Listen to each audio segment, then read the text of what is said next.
So, Hound, you're my Japanese guy. You love Japanese wrestling, probably more than I do, and I do like Japanese wrestling. I realized I asked you about this about Jay White. I it's there. I'm gonna change how my question is brought up this time. Jay White, Kenny Omega,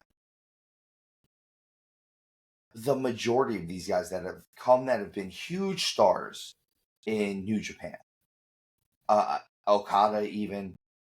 What is it that I don't know? It feels like their presentation in AEW even is different than their presentation in New Japan. Where I've watched Kenny Omega matches in New Japan, I've watched Ospreay matches in New Japan, and Ospreay's kind of the exception to the rule. He's gotten over in spite of everything, but Okada, Omega, Jay White, a lot of these guys that have come in from New Japan that were huge stars.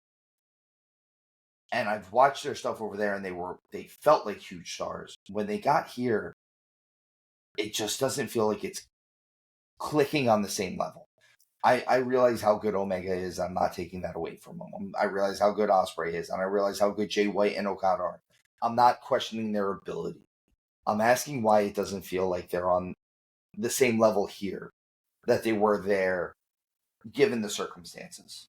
I think it's a lot simpler an answer than anybody would really think about. It's just something that you wouldn't normally think about. So over there,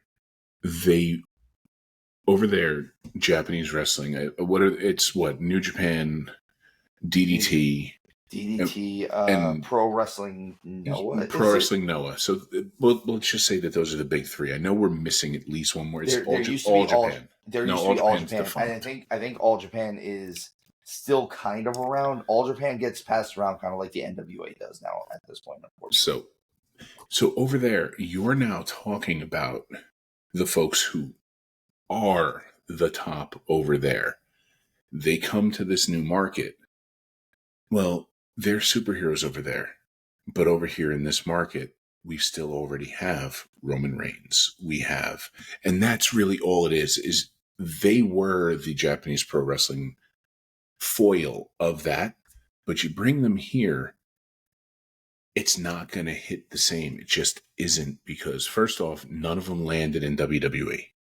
If they landed in WWE, we might be having a different discussion, because then you have that multi-billion-dollar machine with a proven commodity because if I'm being realistic here, if Okada came to WWE, I don't think he would have gone to NXT.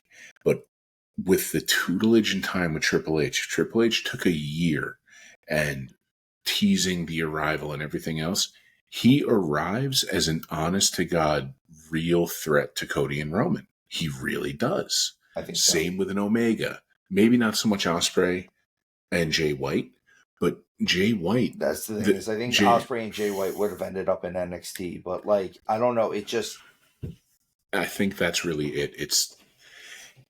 They were larger than life over there, but they were only larger than life over there.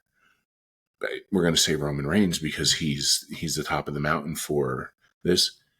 WWE, it says it right in the name, world. He was the top of the world. These were guys who were top of their pond. Of Japan. Yeah. And that's really the whole thing there. And that's why it's like you went from being the dominant predators in those waters to you got dropped in and, oh crap, there are killer whales everywhere now. That's what I'm saying. It's like I said, it just I realized how I asked it about Jay White last week. I think after watching everything this week, I kind of was just like, it's just everything feels a little less like these guys just feel a little less big, and they were huge in Japan. Not to coin the phrase, but it always just felt that way. Well, and there's one other thing too. If you really, and this is something that as we're talking about it, I kind of realized it, and this may not resonate for everybody the way I'm going to word it, but I think if you think on it, you'll see where I'm going. Let's just say New Japan was a little bit more cartoony. It's fair. And versus over here, you're talking about like a Hollywood mega blockbuster versus the animated version of it. And that's not like, an anime reference or anything like that, because we're talking Japanese wrestling. It's just we really are talking levels to the game. And not that those guys can't go, because I mean, if Kenny Omega wasn't hurt, you could drop him in the ring with Roman Reigns, and I promise you, we would be talking about one of the most incredible matches ever. And you could drop them in that match with an hour to prepare, and that's how incredible those two are. But Kenny spent too much time in Japan being ingratiated into that system, and then AEW coming in and being like, we're the challenge for WWE, and rode that high for the first year where there was a little bit of time where like, holy crap, could they actually be, until everything normalized and came back to the way it should, where, okay, everybody's competing for number 2, which does make you number 1 because you're not competing with WWE. They only compete with themselves.